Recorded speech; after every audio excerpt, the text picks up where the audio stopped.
This week on Diplomatic Channel, the Minister of Foreign Affairs announces new plans on evacuation of Nigerians from abroad. We'll be talking to the chairman, CEO of the Nigeria Diaspora Commission, Mrs. Abike Dabiri-Erewa, who has been part of the process all along, getting the word out on when more evacuations are likely to take place. Plus, Nigeria participated in the Forum on China-Africa Cooperation, FOCAC, virtually that is. During the meeting, China made a huge promise to Africa. Will Nigeria benefit from this? That's what we ask Executive Director of Cowry Asset Limited, Mr. Johnson Chukwu, who tells us what our chances are and what Nigeria can do next. Hello everyone, and thanks for joining us. I'm Amarachi Ubani. Let's begin with a quick check on other discussions in diplomatic circles. The Ghanaian government says it has begun an investigation into the demolition of the diplomatic building of the Nigerian High Commission in Accra. The country's Foreign Affairs and Regional Integration Ministry says it has beefed up security at the facility. The response comes after the Nigerian Minister of Foreign Affairs, Mr. Geoffrey Onyema, condemned the demolition of the building. He said via his Twitter handle that those responsible for the attack must be brought to book immediately, and that the Nigerian government is currently engaging with the Ghanaian authorities over the incident. Armed men had invaded the commission in Accra to supervise the demolition of the building, still under construction.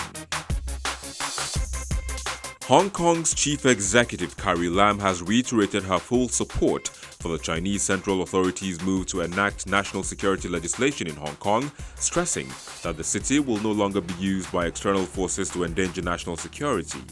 She made the statement on her social media account after China's top legislature reviews a draft law earlier on Saturday on safeguarding national security in the SAR, which was submitted for deliberation at the 19th session of the Standing Committee of the 13th National People's Congress from Thursday to Saturday. Spain has reopened its borders to most EU and Schengen visitors on Sunday for a much-needed tourism boost as the country lifted the state of emergency declared on March the 14th over the coronavirus. Passengers were seen at Madrid-Barajas Airport, with passengers returning to Spain or back to their countries after months under lockdown. Health Minister Salvador Illa says there will be 3 primary controls for tourists: a passenger location card with basic data of their trip schedule and health data from the person, a temperature check, and a visual control to ensure the traveler is healthy. An Italian rescue ship has brought 67 migrants who were rescued at sea to the northern Sicilian port of Pozzallo. They were saved by the ship Mare Jonio, operated by Italian charity Mediterranean Saving Humans, while on a boat in distress around 48 miles off the island of Lampedusa. Of the 67 people on board, mainly from Africa and Bangladesh, 66 are men, with only 1 woman. The federal government of Nigeria evacuated 300 Nigerians stranded in the United Arab Emirates because of the coronavirus pandemic. And those citizens have already begun their 14-day compulsory quarantine period, which is part of the agreement to bringing them back. Another 50 Nigerians were also returned from Pakistan and have also begun their 14-day compulsory quarantine. Both flights arrived at the Nnamdi Azikiwe International Airport in Abuja. And on Saturday, the Minister of Foreign Affairs, Mr. Geoffrey Onyema, informed on his Twitter handle a second evacuation flight from the United States to Nigeria. And that flight, ET509, is expected to arrive at 10:35 a.m. local time on Saturday, July 4th, from Newark Liberty International Airport in New Jersey on Friday, July 3rd. Those expected to be on the flight need to register with any of 3 Nigerian missions in the U.S. and purchase their one-way tickets through the Ethiopian Airlines website. The tickets cost $1,250 for economy class and $2,800 for the business class. When this is done, they will need to forward their names, phone number, and contact addresses of their next of kin in Nigeria to cgnny@nigeriahouse.com for confirmation. Passengers will be attended to on a first-come, first-served basis and must present an original COVID-19 negative result done within a period of 14 days at the airport, where they would also have their temperatures taken. They would also be required to wear a face mask before boarding the plane, and hand sanitizers are a must for the trip. Now, thanks to the CBN and a few other donations from some foundations, these evacuations are being made possible. But let's talk to the chairman, Nigeria Diaspora Commission, Mrs. Abike Dabiri-Erewa, whose commission is on the forefront of making these evacuations possible, what to expect when these people land, and how they go about the process of evacuating them. Mrs. Dabiri-Erewa, thank you for joining us on the program. I appreciate your being with us. So we've talked about these evacuations before. We have more people now coming into the country. What was the procedure for choosing those who arrived from Dubai and Pakistan? No, there's no procedure. What happens is, one, you must do your test, COVID-19 test, and be negative. It doesn't mean that if you are negative, you won't come home. But you have to stay behind and get treatment so that by the time you are negative, you'll come back home. So first is do your COVID-19 test wherever you are within a certain number of days. Then what they do, they're all registering with the mission, and it's on first come, first served basis. For instance, the flight coming in from the UK on the 28th is already full. And as you register, you're told to go straight to the airline, and then the procedure goes on. So do your COVID-19 test. When you get back to the country, you're going to go on compulsory self-isolation. Not going to any hotel this time, but you go and self-isolate. And the only places now are Lagos and Abuja. And that is because within the 14-day compulsory self-isolation, you have to go to an NCDC facility to get tested again. And this is why when you come in, immigration holds your passport. Then at the end of 14 days, if you're negative, you go to immigration, then you get your passport back and you can go back to anywhere you want. So that is the procedure. So the advice is go to the mission and register to come back.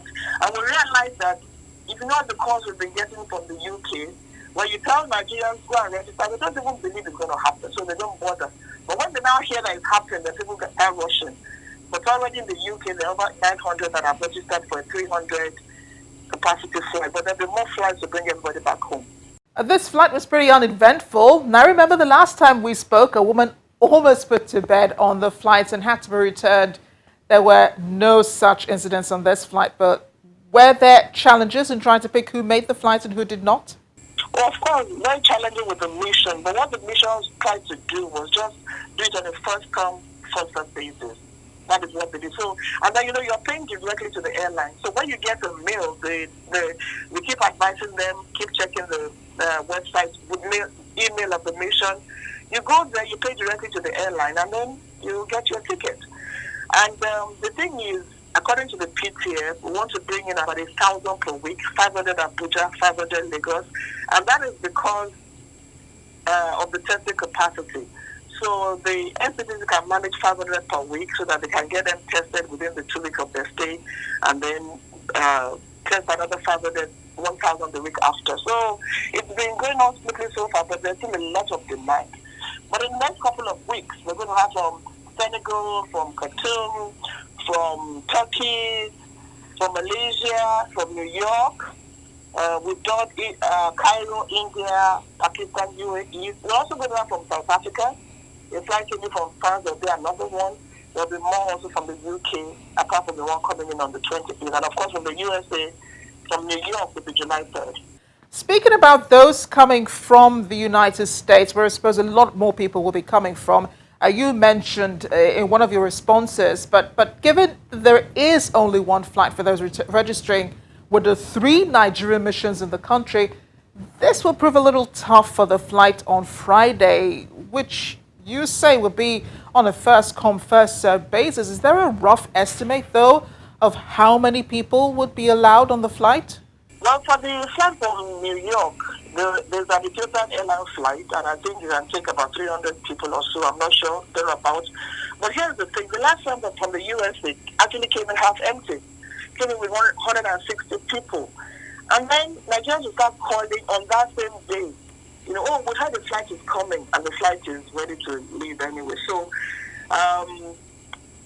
if there are more people, depending on those who want to come, the PTF has made arrangements for them to come.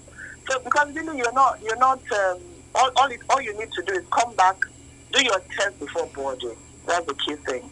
And then when you come back, you're going to isolate yourself anyway, compulsorily. So, if there are more people that this plane can carry coming in from New York, I'm sure the mission will arrange it.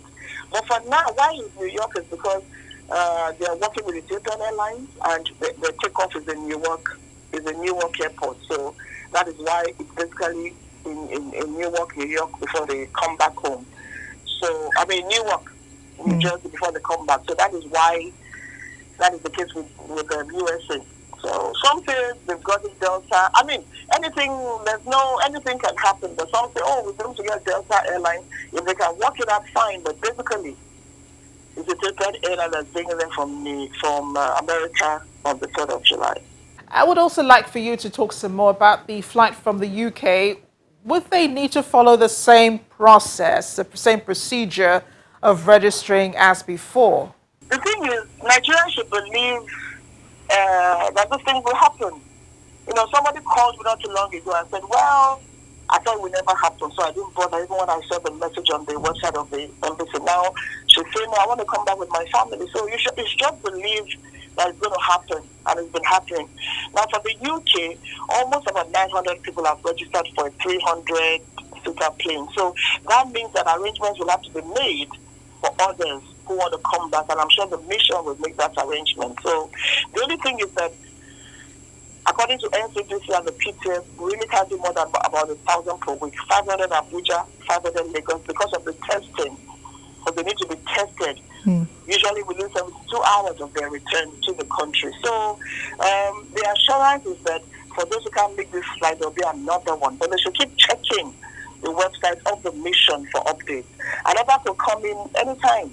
So the mission is working frantically to get, and I think the largest number we have so far is still from the UK, and I think from Emirates, from Dubai. But with Dubai doing 3 flights, we did one. Another one is coming in on the 22nd, so that's 2 flights already from Dubai. Maybe one more. We also have a lot of people reaching us from Saudi Arabia. As of today, I don't think I have any information about Saudi Arabia, but I believe the mission is working on that. So the assurance is that all those stranded will be brought back. The backlog will be brought back, within this time frame of doing like 1,000 per week. So if airspaces are reopened, then you're free to come back home. That means you're free to come at your own time with an airline of choice. I don't know how that is going to happen. I don't know whether the airspace being open doesn't mean flights will come in several times. I don't know, but once the airspace is open, then you don't need anybody to evacuate you. You're free to come back to your country. So that's what I believe, but that is what I think should happen. I've also read comments online about some Nigerians in Asian and Latin American countries saying no one is thinking about them. For instance, those in Indonesia say no one is talking to them about evacuations. Surely there is a plan to bring them home. Well, they should live with the mission in this country. It's not being done from Nigeria, it's being done from there. So if in Indonesia they have quite a number of people, there are some who came, we've received about, like those that came from Pakistan were not so many, they got themselves together. So this is the advice to them, just go to the mission and get your numbers, with the mission, and find a way, the mission will work with them to get the flights. So the flights are being done with the mission. They know the numbers and the people that want to come back. We're also working with various diaspora organizations, to help out in the various countries.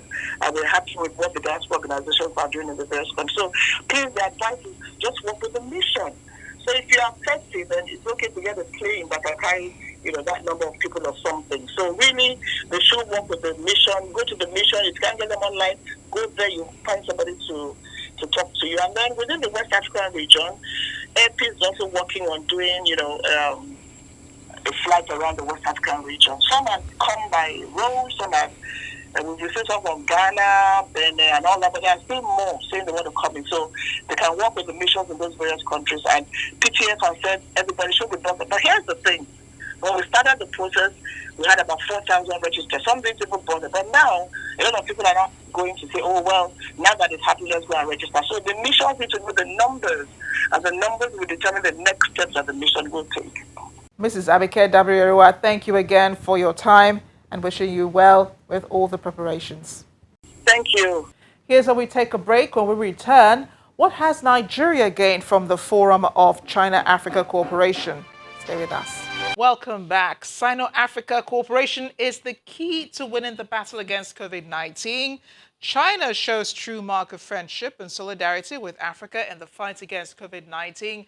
China-Africa strategic partnership will prove its resilience in the joint battle against the COVID-19 pandemic. Share knowledge from research and science to fight the coronavirus pandemic. Just some of the comments at the Forum for China-Africa Cooperation held virtually, but attended by African leaders, Chairman of the African Union, ECOWAS, and the Chinese president. Now, African leaders commended China for her assistance in the fight against COVID-19 and seemed to be speaking with one voice about cooperation and receiving some good news at the end of the meeting, as China promised to cancel debt for some African countries and would be in talks with some institutions to do the same. Nigeria has had a long-standing relationship with China. We've been receiving loans from the Chinese government since the start of uninterrupted democracy in 1999.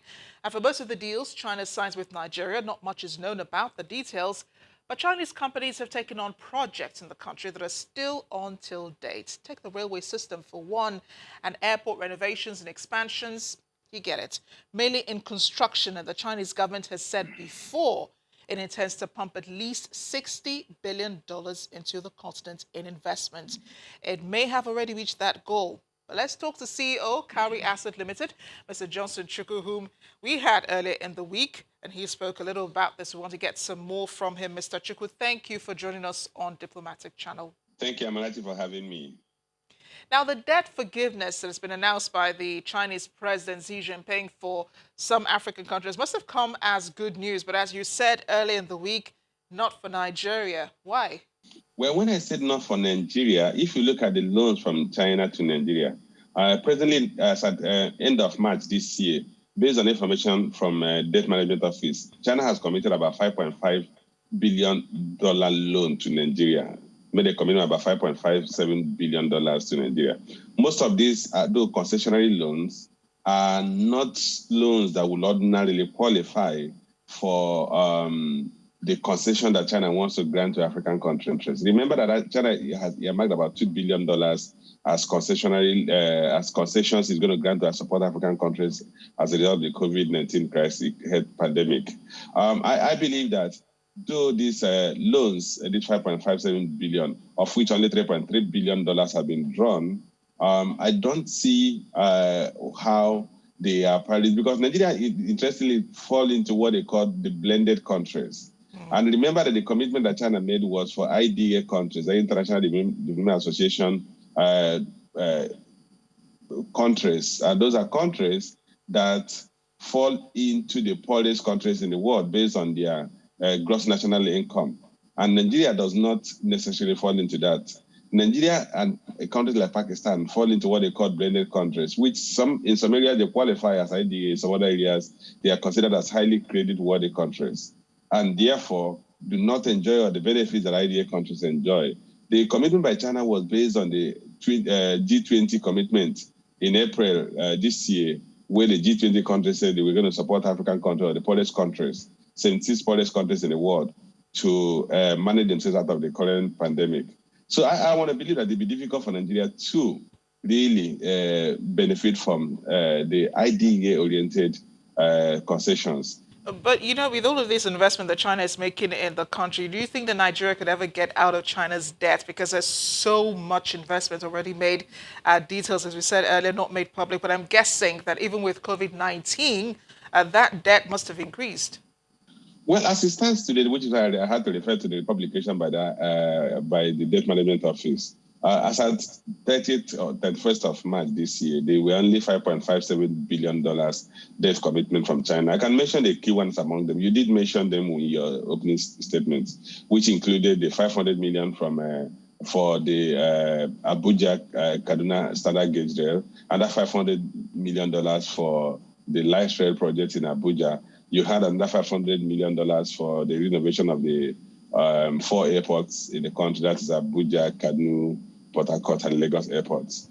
Then there's a $1.2 billion for the Lagos Standard Gauge Rail, and another $984 million for the Zungere hydropower plant. These are some of the key borrowing that Nigeria has from China. But most of them are project tied. They are supposed to, when they are completed, help to improve our economic activities and improve our productivity as well as grow our GDP. If they achieve those objectives, then they will actually catalyze higher level of income that will make Nigeria, put Nigeria in a stronger position to pay those loans. But the key challenge actually we have had with the borrowing in the previous instance, and also these loans are concessional loans, they are all at 2.5% per annum interest rate, which you will agree with me are highly concessional given what the rate that we're borrowing commercially. Yeah, and a lot of people wonder if this is a balanced relationship that exists in the Forum of China-Africa Cooperation, where it appears that China is doing all of the giving. Well, it's not a balanced relationship, right? Clearly, because beyond the fact that you said China is doing all the giving, China is actually, it's not, these are not free gift in the real sense of it. Most of these loans are tied to projects. In some instances, China has some level of collateral or charge on those properties. We've heard of instances where some countries in East Africa on the verge of default, and there were risks that China could foreclose on those assets that they're funded from loans. But beyond that, China is also trying to develop its export market. Remember that China today enjoys the highest import from Africa. China is the largest import market, African import market. For Nigeria, for instance, China, I did say earlier, the first quarter of this year, China accounted for 26.28% of Nigeria's total imports. Of the $4.2 billion that we imported in the first quarter of this year, China alone accounted for $1.1 billion of those imports. Netherlands came a distant second at about $400 million. So China is trying to support those economies where it's exporting its goods, because without it strengthening those economies, it will not be able to export goods to those economies. So it's actually a very wise economic decision China is taking. Yeah, and you know, throughout this this season of the COVID-19 pandemic, a lot of countries, especially here in Africa, have been hailing China as a savior, well, praising the cooperation between China and all of these countries and all of the help that they seem to be getting and all of that. Does this unbalanced relationship between African countries and China, does it cause these countries to be silent when there are issues that concern human rights? For example, about 2 months back, we did talk about, some Africans being maltreated in China. Some people were evicted from their homes. Many Nigerians were affected. Many Nigerians in Guangzhou province were affected, by the actions of these Chinese people who began to be racist, thinking, that the coronavirus could be found more in black people than in people who have more lighter skin tones. Do you think that, because of all that China is doing for African countries and even for Nigeria, it makes it harder for these countries to hold China accountable, when issues like human rights comes up? Okay, what I would say is that the challenge you have is that because like you rightly pointed out, the relationship is not a balanced relationship. We are the receiving end.